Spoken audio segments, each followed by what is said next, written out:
اور پھر آپ یہ سمجھتے ہیں کہ اس ٹارگٹ یا اس ہدف کو حاصل کرنے کے لیے آپ جو کچھ بھی کر گزریں وہ جائز ہوگا. اب اس کے پیچھے اگر مذہب بھی آ گیا اور مذہب نے آ کر یہ کہہ دیا کہ یہ تو اس کا تقاضا ہے کہ تمہیں ایسا کرنا چاہیے, تو پھر اس طرح کے نظریاتی فکر کو بڑی طاقت حاصل ہو جاتی ہے. یہ چیز ہے جس سے میں بھی متاثر ہوا ایک زمانے میں, اور بھی بہت سے نوجوان متاثر ہوتے ہیں. میں چونکہ ان کے درد کو بھی سمجھتا ہوں اور مجھے یہ معلوم ہے کہ وہ کیسے اپنے اندر ایک موٹیویشن محسوس کرتے ہیں.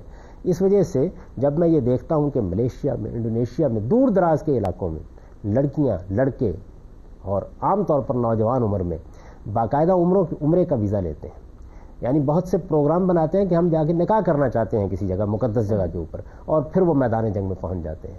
ان کے پیچھے تحریک کیا ہوتی ہے؟ یہ کہ ایک عالمی خلافت قائم ہو جائے, دنیا میں مسلمانوں کا ایک نظم قائم ہو جائے, ہماری جو گم شدہ عظمت ہے وہ دوبارہ ہمیں حاصل ہو جائے. تو یہ ایک رومانس ہے جس کے اندر انسان اپنا سب کچھ فراموش کر بیٹھتا ہے. اس لیے یہ بڑی اہمیت کی چیز ہے, یہ زندگی اور موت کا مسئلہ ہے, اس لیے کہ اس میں انسانی جانیں جا رہی ہیں, اور اس کے نتیجے میں مسلمان ملکوں میں ایک خلفشار پیدا ہو رہا ہے. یہ آپ خلفشار کی بات کریں کہ اس وجہ سے ہو رہا ہے, ایک دانشور طبقہ ایسا بھی ہے جو کہتے ہیں اس کے ڈسکشن سے انتشار پیدا ہو رہا ہے. دیکھیے بات یہ ہے کہ ڈسکشن آپ نہ کریں تو پھر کیا لوگ مرنا بند ہو جائیں گے؟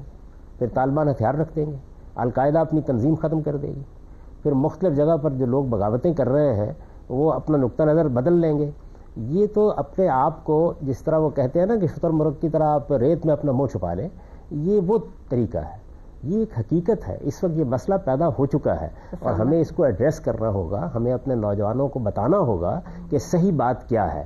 اس لیے کہ جس طریقے سے انتہا پسندانہ نقطہ نظر رکھنے والی تنظیمیں اور افراد اپنا پیغام پیش کر رہے ہیں, تو اس کے مقابل میں اگر کوئی نیریٹو آپ کا نہیں ہے, دو ہی شکلیں ہوگی نا, یا ان کی بات ٹھیک ہے تو پھر مجھے اور آپ کو بھی ان کے ساتھ ہونا چاہیے, اور اگر ان کی بات غلط ہے تو ہمیں بتانا چاہیے دلائل کے ساتھ کہ کیا غلطی ہے. اس کے نتیجے میں اگر ہم 10-20 لوگوں کی زندگی بچانے میں بھی کامیاب ہو جاتے ہیں تو میں اس کو بڑی کامیابی سمجھتا ہوں. صحیح. غامدی صاحب, ایک رائے یہ بھی ہے کہ مذہبی بیانیہ پیش کرنا کسی ایک عالم دین کا کام نہیں ہے, کہ ادارے کا کام ہے. جیسے کہ ہمارے ملک میں بھی اسلامی نظریاتی کونسل پائی جاتی ہے, تو جسے قوم کے اجتماعی ضمیر کے ادارے کی توثیق حاصل ہو, جس کے خلاف عمل جرم قرار پائے, جس سے علمی اختلاف ہو سکے مگر اس کے خلاف عمل جرم قرار پائے. یہ بات یہ ہے کہ یہ حیثیت تو سنی اسلام میں کسی کو بھی حاصل نہیں ہے. اگر آپ اسلام کی جو اس وقت تقسیم ہے اس کو سامنے رکھیں تو ایک نقطہ نظر وہ ہے جس کو ہم سنی اسلام کہتے ہیں, دوسرا وہ ہے جس کو شیعہ اسلام کہتے ہیں. تو شیعہ مسلمانوں کے اندر تو ایک نظم موجود ہے. آپ یہ کہہ سکتے ہیں کہ ان کے یہاں مجتہد کا ایک ادارہ ہے, ان کے ہاں ایک آیت اللہ کی بھی حیثیت ہے, ان کے ہاں علماء کو ایک مقام دیا گیا ہے, دور حاضر میں ان کے ہاں ولایت فقیہ کا ایک تصور پیش کر دیا گیا ہے. لیکن سنی اسلام میں تو اس طرح کی کوئی چیز نہیں ہے. وہاں لوگ ہیں, علماء کی حیثیت بھی اس سے زیادہ نہیں ہے کہ جس طریقے سے دوسرے علوم کے ماہرین ہوتے ہیں, کوئی سائنس کا ماہر ہے, کوئی طب کا ماہر ہے, ایسے ہی دینی علوم کے ماہرین ہیں. تو ایسا کون سا ادارہ ہے؟ اسلامی نظریاتی کونسل کا میں خود رکن رہا ہوں ایک زمانے میں. اسلامی نظریاتی کونسل کوئی نمائندہ ادارہ نہیں ہے. صدر مملکت اس کے لیے افراد کا انتخاب کرتے ہیں. یعنی ایسا نہیں ہے کہ مسلمان امت لوگوں کا انتخاب کرتی ہے یا پاکستانی قوم لوگوں کا انتخاب کرتی ہے, اور اس میں بالعموم سیاسی مسائل پیش نظر ہوتے ہیں. یہ دیکھا جاتا ہے کہ وہ کون لوگ ہیں کہ جن کو چلیے اسی ادارے میں آپ کچھ نواز سکتے ہیں. تو جس ادارے کی یہ حیثیت ہو, یہ ممکن نہیں ہے کہ اس کے ذریعے سے آپ کو بڑا اتحاد یا بڑا اتفاق پیدا کر سکیں. علماء کے جو مختلف ادارے ہیں وہ اپنا اپنا نقطہ نظر رکھتے ہیں, اور ان کی زیادہ تعداد اس بیانیے کی تائید کر رہی ہے جس کی بنیاد پر یہ قتل و غارت کا بازار گرم ہوا ہے. تو اس میں کون آئے گا سامنے؟ اس میں اس کے سوا کوئی چارہ نہیں ہے کہ عام مسلمانوں کے ذہن کو تعمیر کیا جائے, اس کو درست کیا جائے, اسے ریفارم کیا جائے. میں نے اس کے لیے جدوجہد کی ہے کہ لوگوں کو کم سے کم ایک فکر دیا جائے, وہ سوچیں اس کے اوپر, اور پھر ان کے اندر ایک کنسنسس پیدا ہو. ہمارے ہاں اس کے علاوہ کوئی ادارہ موجود نہیں. بالکل. اچھا, علمی اعتبار سے ریاست کے بارے میں دین کی انتہا پسندانہ فکر کی بنیاد کیا ہے؟ ریاست سے متعلق دیکھیے, سب سے بڑی چیز جو لوگوں کو موٹیویٹ کرتی ہے اور اس کے لیے اٹھا دیتی ہے وہ یہ ہے کہ دور حاضر میں بعض مفکرین نے لوگوں کو یہ بتایا کہ اسلام کا مقصد ہی یہ ہے کہ وہ ایک عالمی سطح کی ریاست قائم کرے. یعنی اسلام دوسرے لفظوں میں ہے ہی ایک ریاست کا نام. سیاست اور ریاست یہ لازم و ملزوم ہے, اور اسلام میں اگر آپ داخل ہونا چاہتے ہیں, پورا کا پورا داخل ہونا چاہتے ہیں, تو آپ کو سب سے بڑھ کر جس چیز کو اپنا ٹارگٹ یا ہدف بنانا چاہیے وہ ایک اسلامی ریاست ہے جس کو آپ نے قائم کرنا ہے. اور یہ اسلامی ریاست اگر قائم ہو جاتی ہے تو اسی سے آپ حقیقت میں اپنے اسلام کے تقاضے پورے کر سکتے ہیں. اس کے بغیر میں اور آپ ادھورے مسلمان ہیں, ہماری اس کے سوا کوئی حیثیت نہیں ہے. یہ تصور ہے جو دیا جاتا ہے عام طور پر. عامدی صاحب ہے بھی تو نا قرآن میں کہ اسلام میں پورے کے پورے داخل ہو جاؤ, تو اس سے کیا مراد ہے؟ اسلام میں پورے سے پورے داخل ہو جاؤ کا یہ مطلب نہیں ہے کہ آپ اپنی ریاست قائم ضرور کریں. اس کا مطلب یہ ہے کہ اسلام نے جو حکم آپ کو دیا ہے, خواہ وہ انفرادی زندگی سے متعلق ہے خواہ وہ اجتماعی زندگی سے متعلق ہے, آپ اس پر عمل پیرا ہوں. یعنی اسلام کو آپ ٹکڑوں میں نہ بانٹیں. تو اسلامی ریاست بھی تو قائم کی تھی نا حضور پاک نے. دیکھیے بات یہ ہے کہ اسلامی ریاست قائم ہوئی تھی, یہ بھی ایک بڑی غلط فہمی ہے. ایک ہے قائم کرنا اور ایک ہے قائم ہونا. یعنی اگر فرض کر لیجئے کہ میرے یا آپ کے پاس اقتدار آ جائے تو پھر مجھے کیا کرنا ہے, یہ اسلام کا موضوع ہے. یہ کہ مجھے اقتدار حاصل کرنے کی جدوجہد کرنی ہے, اسلام کا موضوع نہیں ہے. اقتدار, ریاست, نظم, یہ انسان کا عرض ہے. اس کو میں ایک مثال سے واضح کرتا ہوں. دیکھیے بات یہ ہے کہ ایک انسان جب شعور کی آنکھ کھولتا ہے تو اس کے اندر قدرت نے یہ چیز رکھی ہے کہ وہ دوسری صنف کی طرف کشش محسوس کرتا ہے, پھر وہ اپنا ایک گھر بسانا چاہتا ہے. اسی طریقے سے انسان کو چونکہ یہ مسئلہ درپیش ہے کہ اس کو اللہ تعالیٰ نے اختیار دیا ہے, اس اختیار کو غلط بھی استعمال کیا جاتا ہے, صحیح بھی استعمال کیا جاتا ہے. اس کا نتیجہ کیا نکلتا ہے؟ جو لوگ اس کو غلط استعمال کرتے ہیں وہ بعض اوقات فساد پیدا کر دیتے ہیں, قتل و غارت کرتے ہیں, چوری کرتے ہیں, جرائم کا ارتکاب کرتے ہیں. تو انسان نے ہمیشہ یہ سوچا کہ وہ ایک ریاست کا نظم قائم کر کے رہے. تو یہ کہ مجھے اپنے لیے ایک شریک زندگی کا انتخاب کرنا ہے, یہ کہ میرے اندر جنس کا عرض پایا جاتا ہے, یہ کہ مجھے اپنی روٹی کمانی ہے, یہ کہ مجھے اپنی معاش کے لیے جدوجہد کرنی ہے, یا ہم کو ایک قومی حیثیت سے ریاست بنانی ہے, اس کے لیے مذہب کو کوئی حکم دینے کی ضرورت ہی نہیں ہے. مذہب کیا کرے گا؟ مذہب یہ کرے گا کہ جب آپ ان میں سے کوئی کام کر لیں گے تو وہ آئے گا اور وہ آپ سے آ کر یہ کہے گا کہ اب آپ کو ان سب معاملات میں میری تعلیمات کے مطابق عمل کرنا ہے. وہ آپ کو یہ نہیں کہے گا کہ آپ منڈی میں جا کے بیٹھیں, بازار میں کاروبار کریں, آپ فلاں پیشہ اپنائیں اور فلاں پیشہ نہ اپنائیں. جب آپ وہ پیشہ اپنا لیں تو وہ آپ سے کہے گا آپ کو انصاف کرنا ہے, آپ کو پورا تولنا ہے, آپ کو کسی کے ساتھ بددیانتی نہیں کرنی. اسی طرح مذہب یہاں سے بات شروع نہیں کرے گا کہ آپ کو ایک ریاست قائم کرنی ہے. وہ یہ کہے گا اچھا آپ نے ریاست قائم کر لی ہے, آپ اس ریاست کا نظم چلا رہے ہیں, تو پھر آپ کو ان چیزوں کا پابند رہنا چاہیے. اسی وجہ سے دیکھیے قرآن مجید میں جو آیت شروع ہوتی ہے وہ کہاں سے شروع ہوتی ہے, یعنی جس میں ہماری اجتماعی زندگی کے بارے میں احکام دے. الذین ان مکناہم فی الارض, وہ لوگ کہ جن کو ہم زمین میں اقتدار دے دیں. یعنی وہ بات ہی یہاں سے شروع ہوتی ہے کہ اگر کسی قوم کو اقتدار حاصل ہو جاتا ہے تو پھر اللہ تعالیٰ اس سے کیا تقاضے کرتے ہیں. تو مذہب کا اپروچ یہ ہے, یہ ایک غلط اپروچ لوگوں کو دے دیا گیا ہے کہ مذہب اس وقت تک اپنے مقاصد پورے نہیں کر سکتا جب تک کہ کوئی ریاست نہ قائم ہو جائے. ریاستیں دنیا میں اس وقت سینکڑوں کی تعداد میں قائم ہیں. سوال یہ ہے کہ یہ مذہب سے پوچھ کے قائم ہے. بریک کا وقت آ گیا, بریک کے بعد آئیں گے تو ہم پتہ آپ سے جاننا چاہیں گے کہ بنیادی غلطی ہو کہاں پر رہی ہے. لے رہے ایک چھوٹا سا بریک, آپ کہیں جائیے گا نہیں.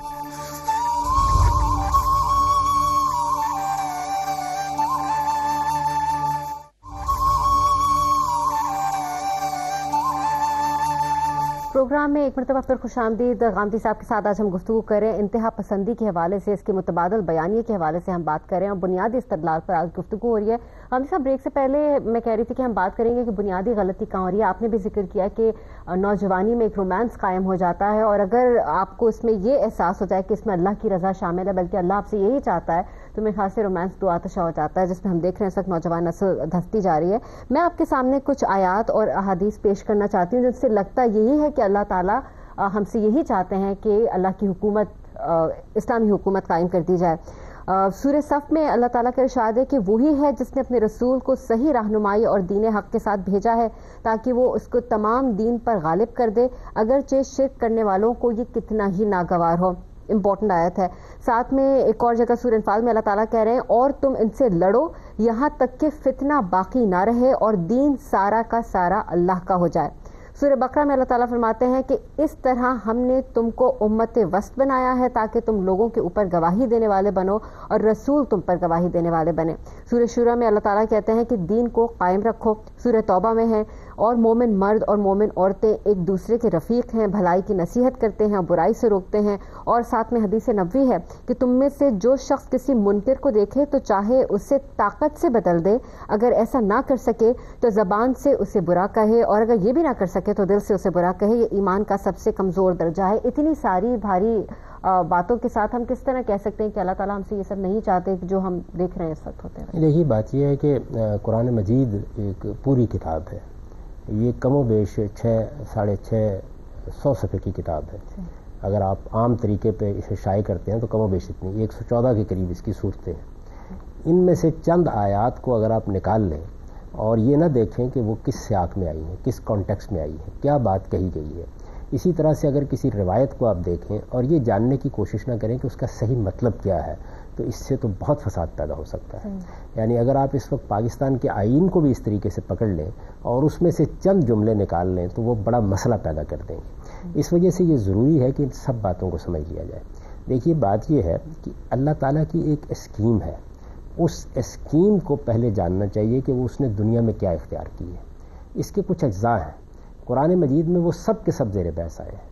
اس کے دو پہلو میرے نزدیک سب سے بڑھ کر غلط فہمی کا باعث بنتے ہیں۔ ایک چیز یہ ہے کہ اللہ تعالیٰ نے اس دنیا میں، یہ امتحان کی دنیا ہے، مجھے بھی اسی لیے بھیجا ہے، آپ کو بھی اسی لیے بھیجا ہے۔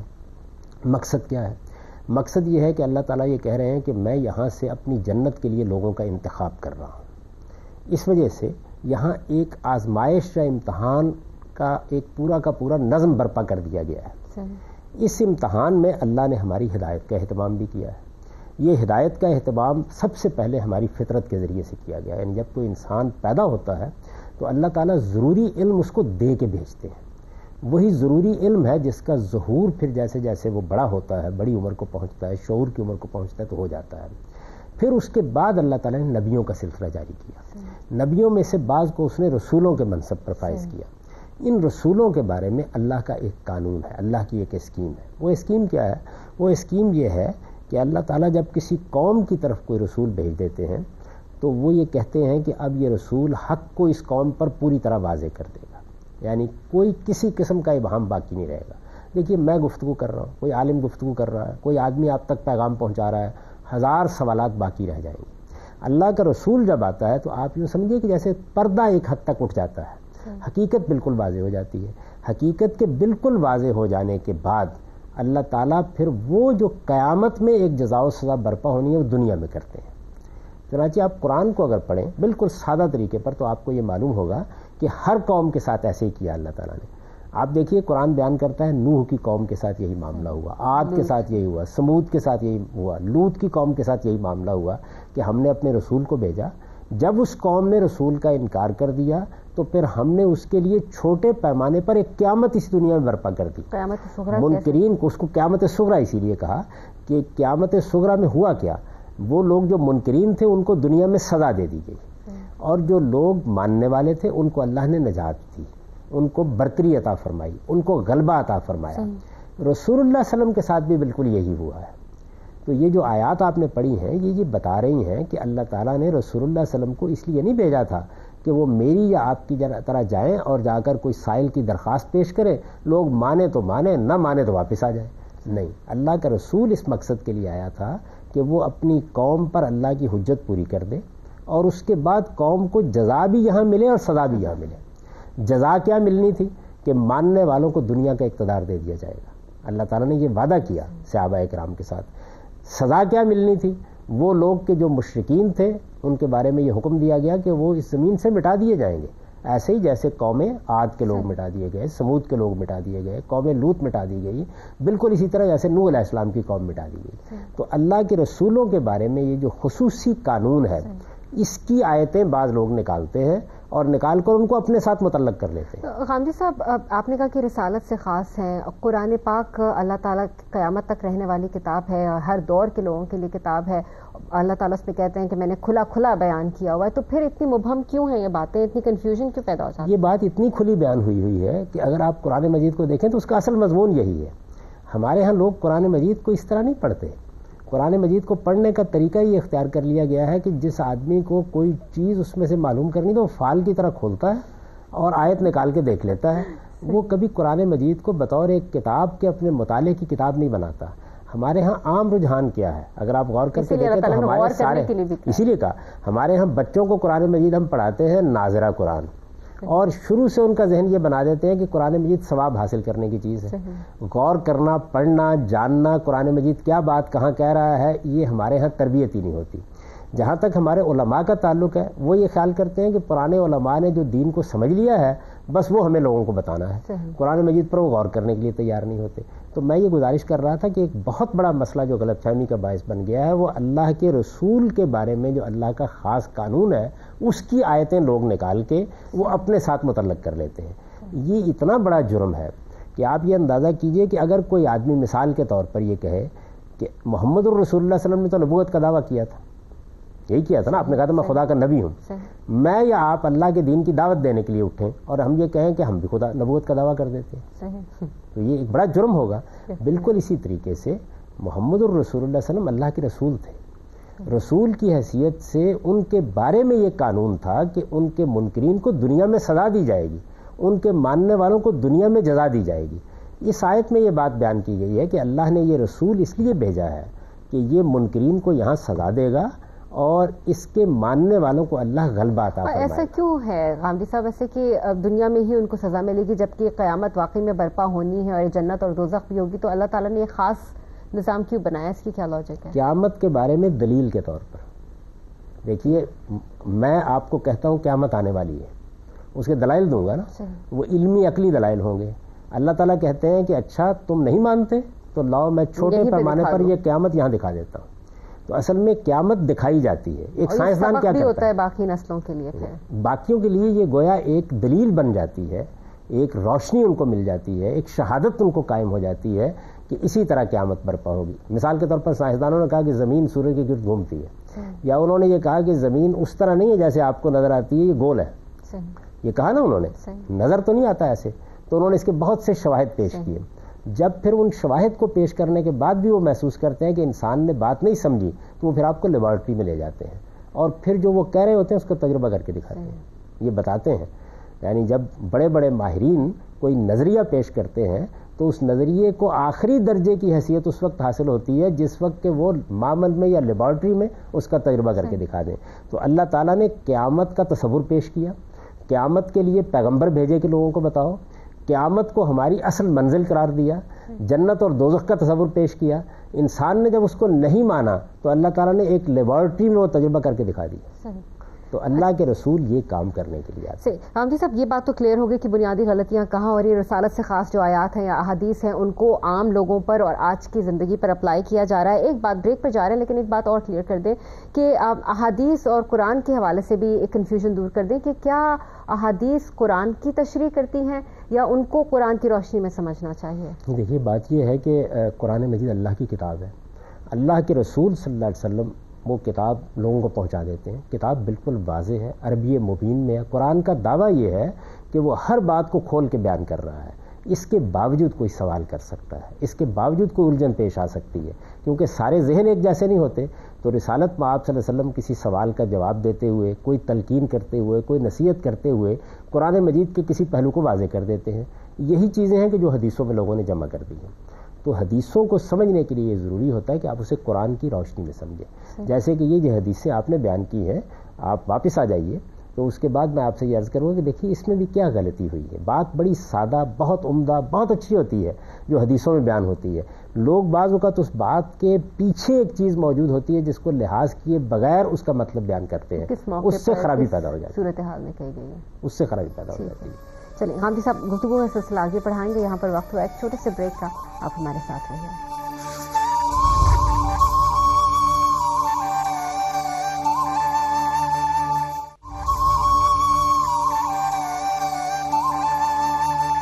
پروگرام ایک مرتبہ پھر خوش آمدید۔ انتہا پسندانہ مذہبی فکر اور اس کے کاؤنٹر نیریٹو کے حوالے سے آج ہم غامدی صاحب سے بات کریں۔ غامدی صاحب بریک سے پہلے میں جو حدیث ایک کوٹ کی تھی اور آیات بھی تھی، حدیث کی تھوڑی سی وضاحت کر دیں کہ جہاں پہ حضور پاک نے کہا کہ کسی منکر کو دیکھو تو اس کو اپنے ہاتھ سے روکو۔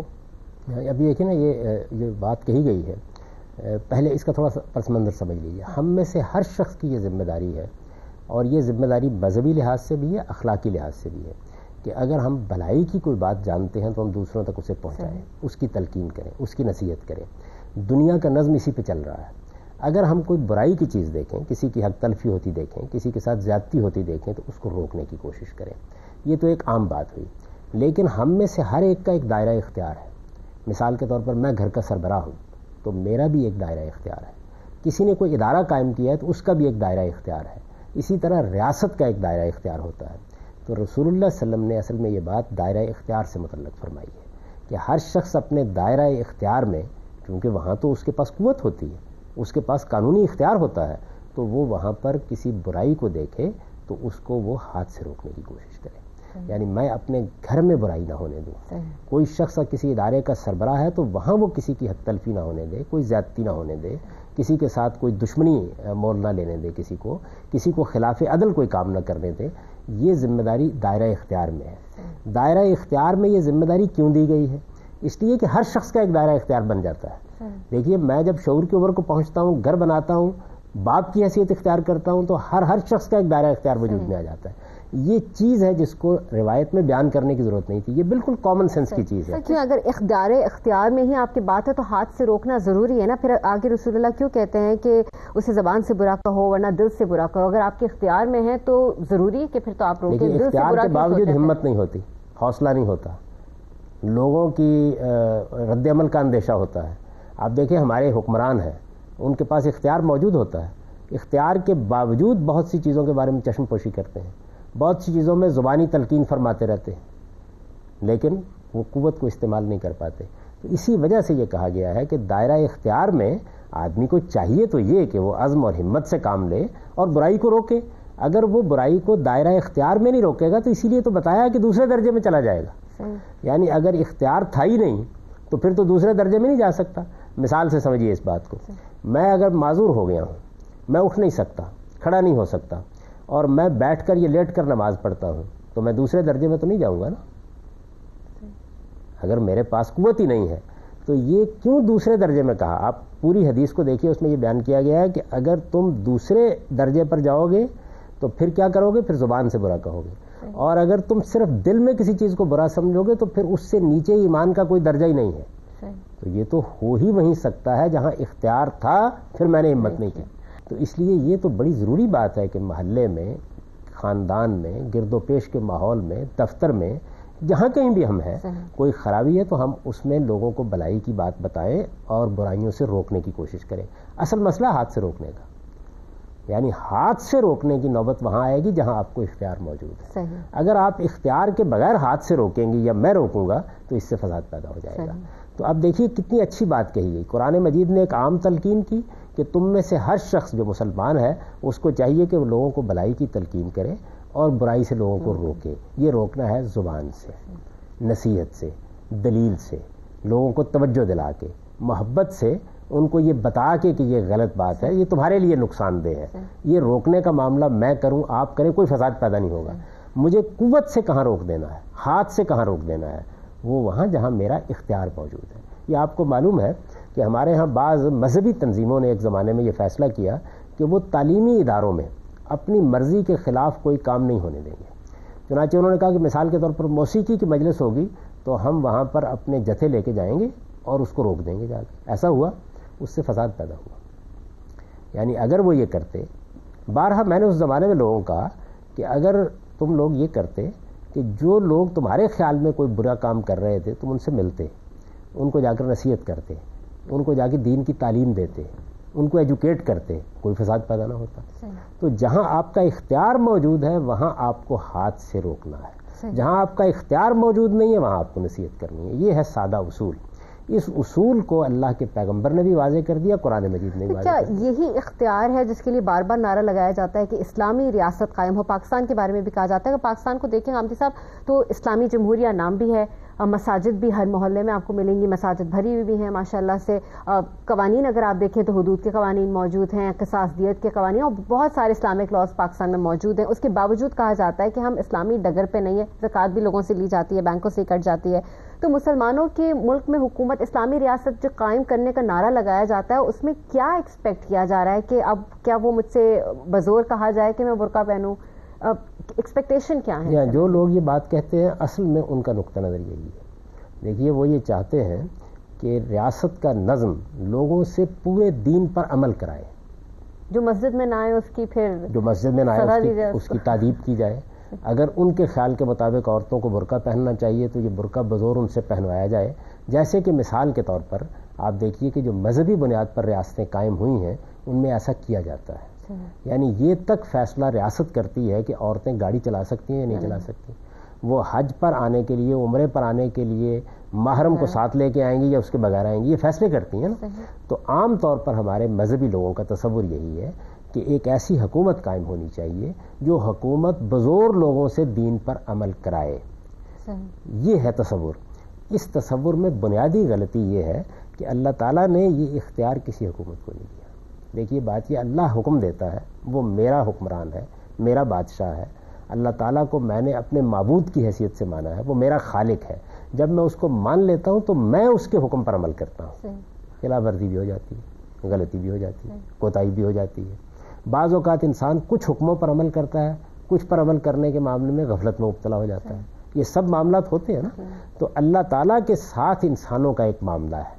یعنی مذہب کیا ہے؟ مذہب اصل میں اللہ کی بادشاہی کو تسلیم کرنا ہے، نہ کہ انسانوں کی بادشاہی کو تسلیم کرنا ہے. تو یہ غلطی ہو رہی ہے لوگوں سے کہ وہ یہ خیال کرتے ہیں کہ مسلمانوں کی حکومت کو یہ اختیار دیا گیا ہے کہ وہ لوگوں سے دین پر عمل کرائے. ایسا نہیں ہے. لیکن میں کہیں پڑھ رہی تھی کل ہی کہ حضرت عمر یہ چیک رکھا کرتے تھے کہ کون مسجد میں نماز پڑھنے آتا ہے یا نہیں آتا. دیکھیے بات یہ ہے کہ حضرت عمر رضی اللہ عنہ ایک طرح سے باپ کی حیثیت رکھتے تھے، اور باپ کی حیثیت سے بہت سی چیزیں ہیں جن کی طرف انسان توجہ دلاتا ہے.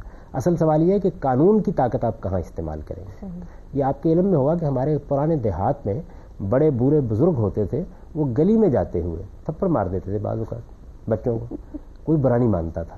آج آپ دیکھیے، تو اس وجہ سے ایک قبائلی معاشرے کے اندر جب ایک حکمران ہے تو وہ صرف حکمران نہیں ہوتا، وہ ایک باپ، ایک بزرگ کی حیثیت سے بھی بہت سے معاملات کر رہا ہوتا ہے. یہ بات کہ اللہ تعالیٰ نے کسی حکومت کو یا کسی معاشرے کے حکمران کو یہ حق دیا ہے کہ وہ آپ سے دین پر عمل کرائے، یہ حق دیا ہے. اس کے لیے قرآن کی کوئی آیت پیش کرنی چاہیے نا، اس کے لیے کوئی حدیث بتانی چاہیے. یہ حق اللہ تعالیٰ نے نہیں دیا. اللہ تعالیٰ نے ریاست اور حکومت کے معاملے کو کوئی حق دینے کی بجائے یہ حق اپنے ہی پاس رکھا ہے. ہم اس کے سامنے جواب دیں. یعنی ہمیں اپنے پروردگار کو جواب دینا ہے کہ ہم نے اس کی ہدایات پر کہاں تک عمل کیا. اس کے نتیجے میں ہمارے لیے جزا بھی ہے، اس کے نتیجے میں ہمارے لیے سزا بھی ہے. حکومت اور ریاست کا ایک دائرہ ہے. وہ دائرہ کیا ہے؟ وہ یہ دیکھے گی کہ کسی کی حق تلفی تو آپ نہیں کر رہے، وہ یہ دیکھے گی کسی کی جان مال آبرو کے خلاف زیادتی تو نہیں کر رہے. یہ دو جگہ ہیں جہاں حکومت آپ کے پاس آئے گی اور وہ آپ کو آ کے روکے گی. یعنی ایک وہ معاملات ہیں جو میرے اور میرے رب کے درمیان میں ہے. مثال کے طور پر یہ کہ آپ کو برقع پہننا ہے، یا آپ کو چادر لینی ہے، یا آپ کو کوئی اور لباس پہننا ہے. اس معاملے میں اگر اللہ نے کوئی ہدایت دی ہے تو آپ جواب دہ ہیں اس کے سامنے، اور آپ کو اللہ ہی کے سامنے جواب دے رہنا ہے. اس میں کسی حکومت، کسی معاشرے کا کوئی اختیار نہیں ہے.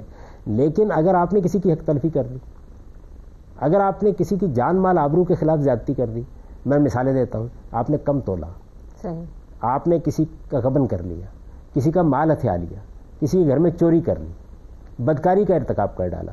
یہ وہ چیزیں ہیں میں کروں یا آپ کریں جن کے لیے حکومت کو حق ہے کہ وہ مداخلت بھی کرے، مجھے روکے بھی، اور اگر میں کسی جرم کا ارتکاب کروں تو مجھے سزا بھی دے. یہ حق دنیا بھر میں مانا جاتا ہے. لیکن میری انفرادی اور شخصی زندگی کے بارے میں اللہ کے دین میں جو احکام دیے گئے ان کے لیے میں جواب دہ ہوں. مجھے اللہ تعالیٰ کے حضور میں جانا ہے اور جواب دینا ہے. یہاں مجھے بھی اگر تلقین کرنی ہے تو اپنے آپ کو کرنی ہے، آپ کو بھی تلقین کرنی ہے تو تلقین ہی کرنی ہے، اور اگر حکومت کو بھی کرنی ہے تو تلقین ہی کرنی ہے. تلقین اور نصیحت یہ تو ہر آدمی کا حق ہے کہ وہ کرے. علماء کا بھی حق ہے، حکومت کا بھی حق ہے. اس کے لیے باقاعدہ ہمارے مذہب میں ایک ادارہ بنایا گیا ہے.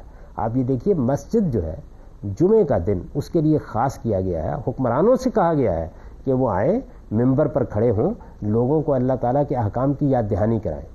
لیکن وہ چیزیں کیا ہیں جن میں قانون کی طاقت استعمال کرنی ہے؟ وہ چیزیں ہیں کہ جن میں کسی کی حق تلفی ہوگی یا کسی کی جان مال آبرو کے خلاف زیادتی ہوگی. غامدی صاحب، کلوزنگ کا ٹائم آ گیا، لیکن ایک چھوٹا سا سوال آپ سے پوچھنا چاہوں گی کہ مسلمانوں کے ملک میں حکومت کیسے قائم ہو؟ ہم دیکھتے ہیں کہ 3 طرح کی حکومتیں نظر آتی ہیں. ہمیں بادشاہت ہے، یا ڈکٹیٹرشپ ہے، یا جمہوری نظام ہمیں مسلمان ملکوں میں نظر آتا ہے. پہلے 2 نظام تو لوگ پھر بھی کچھ نہ کچھ کر کے قبول کر لیتے ہیں. جمہوریت کو خاص طور پر رد کیا جاتا ہے اسے کافرانہ اور مغربی نظام کہہ کر. دیکھیے بات یہ ہے کہ اس کو 2 پہلوؤں سے دیکھنا چاہیے. ایک اس کا وہ پہلو ہے جس کا تعلق فطری علم سے ہے. اگر دنیا کے اندر کوئی حکومت قائم ہوتی ہے، دنیا بھر میں کہیں بھی قائم ہوتی ہے، تو حکمران کے تقرر کے لیے کوئی دلیل چاہیے نا. کہاں سے آئے گا؟ 2 ہی شکلیں ہو سکتی ہیں، یا انسان کا خالق اسے مقرر کر دے گا اور یا لوگ مقرر کریں گے. تو اس وجہ سے جمہوریت کے سوا تو کوئی چارہ ہی نہیں. یعنی رستے ہی 2 ہیں. اس کے آگے بڑھیے آپ. اللہ تعالیٰ نے مسلمانوں کے بارے میں قرآن مجید میں خود یہ فرما دیا کہ امرہم شورا بینہم. مسلمانوں کا نظام ان کی رائے پر قائم ہوگا, ان کے مشورے پر قائم ہوگا. نہ یہاں کوئی ڈکٹیٹرشپ ہو سکتی ہے, نہ کوئی بادشاہت ہو سکتی ہے, نہ کوئی پاپائیت ہو سکتی ہے, نہ کسی خاص طبقے کو کوئی اقتدار حاصل ہے. یہ تو اصول خود اللہ تعالیٰ نے بیان کر دیا کہ امرہم شورا بینہم. مسلمانوں کا نظام ان کی اپنی رائے, ان کے اپنے مشورے سے قائم ہونا ہے, اسی کی بنیاد پر قائم رہنا ہے. بہت بہت شکریہ غامدی صاحب آج کی گفتگو کا. آپ نے غامدی صاحب کی گفتگو سنی. آج ہم نے انتہا پسندانہ مذہبی فکر اور اس کے کاؤنٹر نیریٹو کے حوالے سے آج بنیادی جو آرگیومنٹ ہے اس پر ہم نے آج بات کی ہے. آنے والے پروگرامز ہم قانون رسالت کے حوالے سے, خلافت کے حوالے سے, اسٹیٹ کے حوالے سے مزید گفتگو کریں گے. مجھے دیجیے اجازت, اگلے ہفتے پھر ملاقات ہوگی. تب تک کے لیے خدا حافظ.